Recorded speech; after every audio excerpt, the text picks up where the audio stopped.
I hope there's not something ridiculous like 100 of these to find.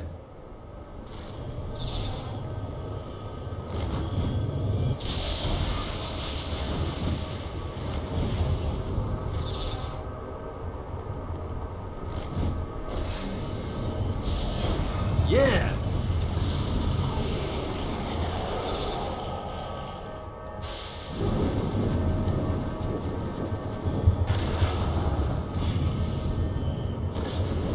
Gotta find more of these things.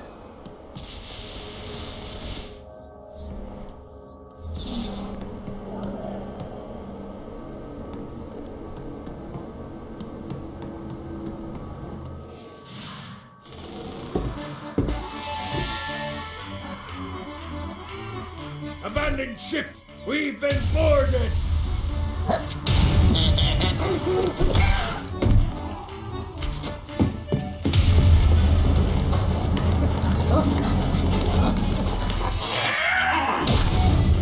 Get these damn things off my ship! Winning isn't important. It's the body count.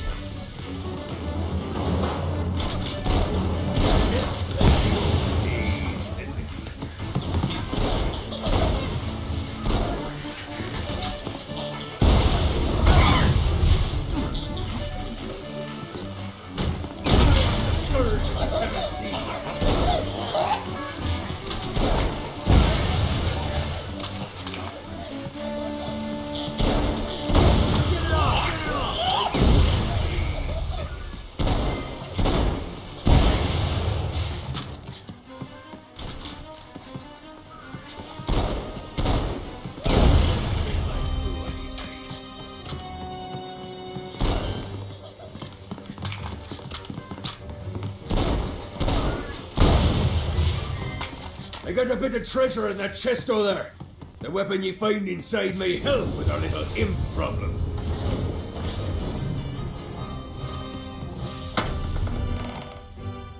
Ooh.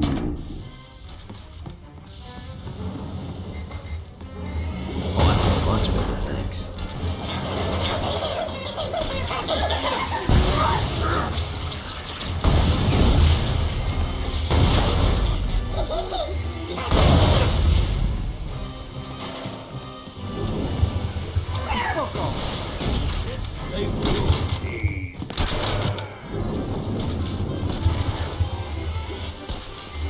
I summoned these imps to serve as my crew.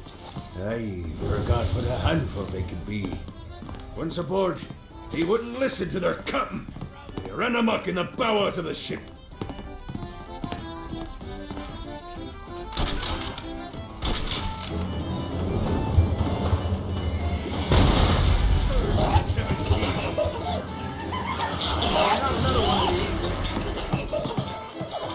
Get off! Good God, they're swarming me!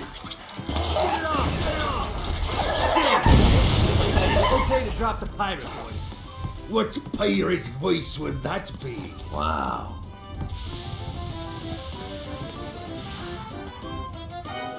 Zinyak's destruction of Earth had a profound impact on the afterlife. To heaven, it was a logistical nightmare. St. Peter's meticulous nature drove purgatory wait times to unbearable levels. Meanwhile, in hell, where souls in pain were used as currency, it created a new era of prosperity for the wickedly enterprising. This economic boon resulted in the coffers of hell to be overflowing, which in turn piqued the interest of the most notorious man that sailed the seven seas. Long had Blackbeard been a thorn in Satan's side, robbing tax collectors on a semi-regular basis. But the promise of an immeasurable fortune drove him to be even bolder.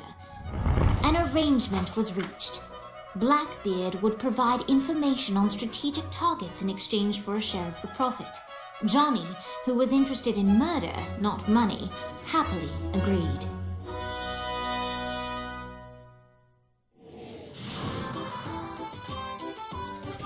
Grant ye the ability to summon my crew whenever they're needed.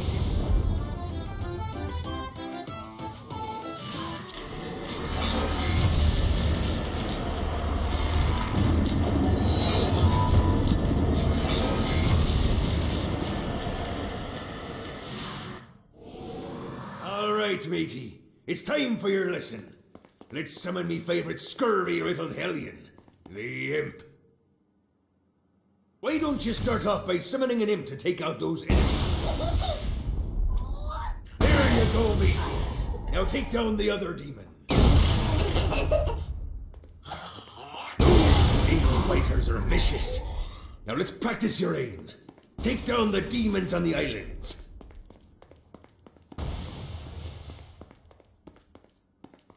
Few things are as rewarding as pressing someone into service, am I right? Now get going. There's a whole wide world waiting to be plundered.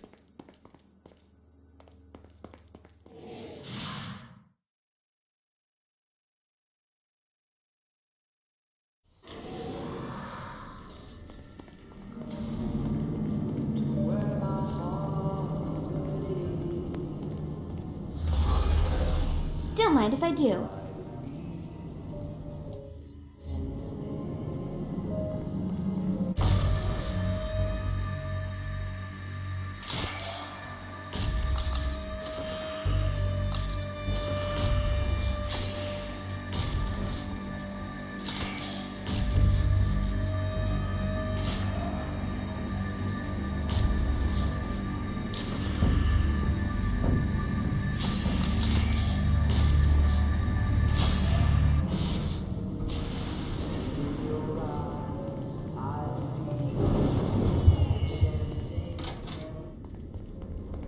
I raided a Centerpol office and found information on where the president is being kept.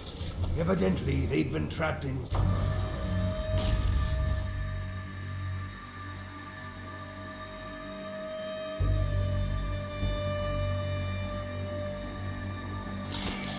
some sort of soul crystal inside Satan's palace.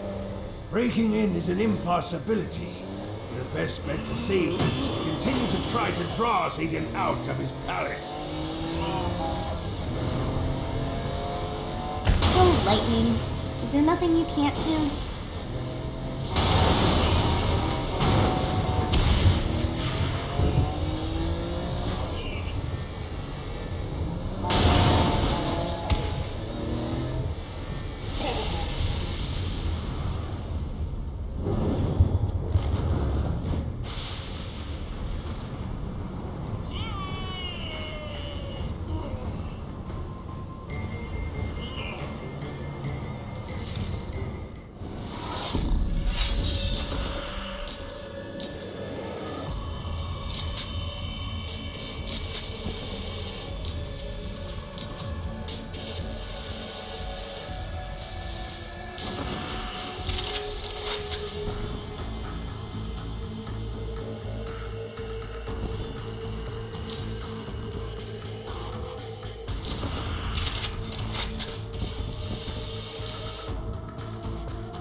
Getting the hang of this murder thing.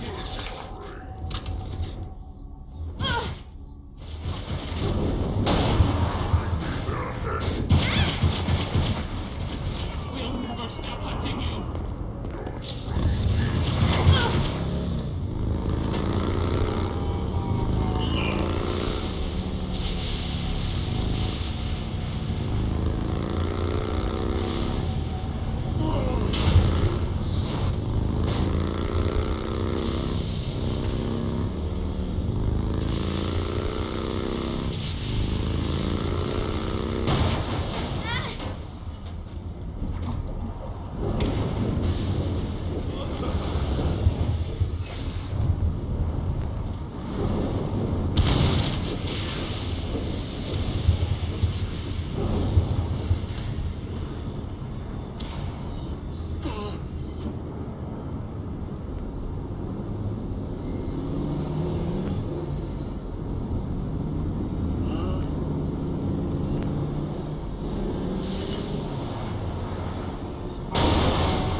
bites up. William Shakespeare, humanity's greatest playwright, and hell's most diabolical purveyor of entertainment, looks on as a brave mortal on an Orphean quest enters. The bard's interest is piqued, and he looks to test his visitor's mettle.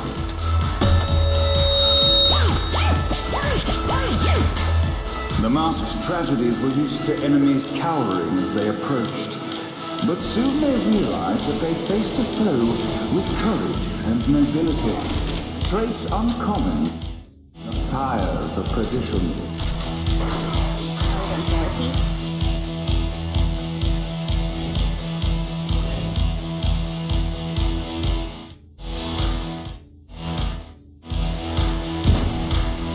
The inciting incident resolved. The time had come for rising action.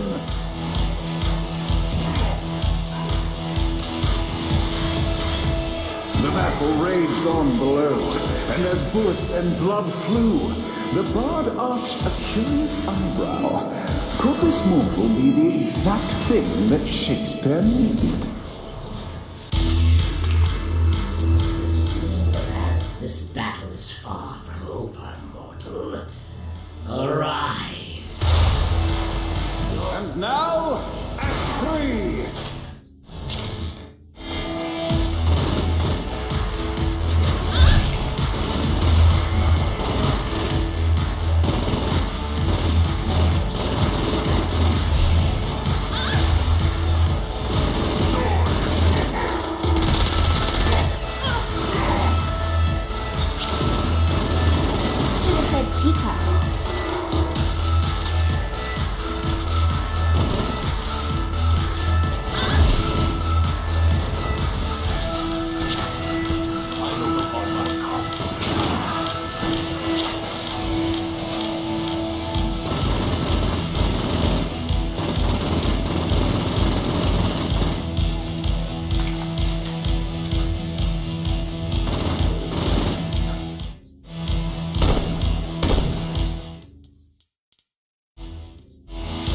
The conflict was resolved. Shakespeare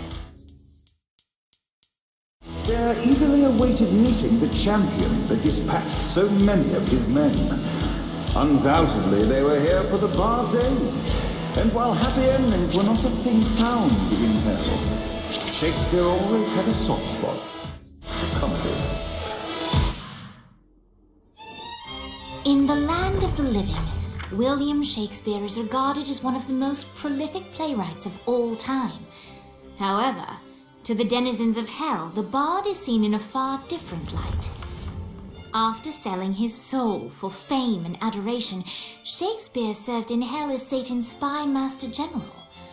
In doing his duty, Shakespeare would punish the souls he was investigating by forcing them to perform in grotesque passion plays for Satan's amusement. But in a Twelfth Night-esque twist, Shakespeare found himself living a double life. While he projected an image of cruelty, his heart was as soft as Jezebel's. In secret, he would tutor her on the classics and act out the works of his mortal days. When Satan found out, he cast Shakespeare out of the palace, believing that the poet would be tormented by the populace of hell, far out of Jezebel's sight. But Satan had not counted on the bard's cunning. Embracing his persona of master torturer, Shakespeare and his followers, the tragedies, took root in the entertainment district, biding their time for revenge.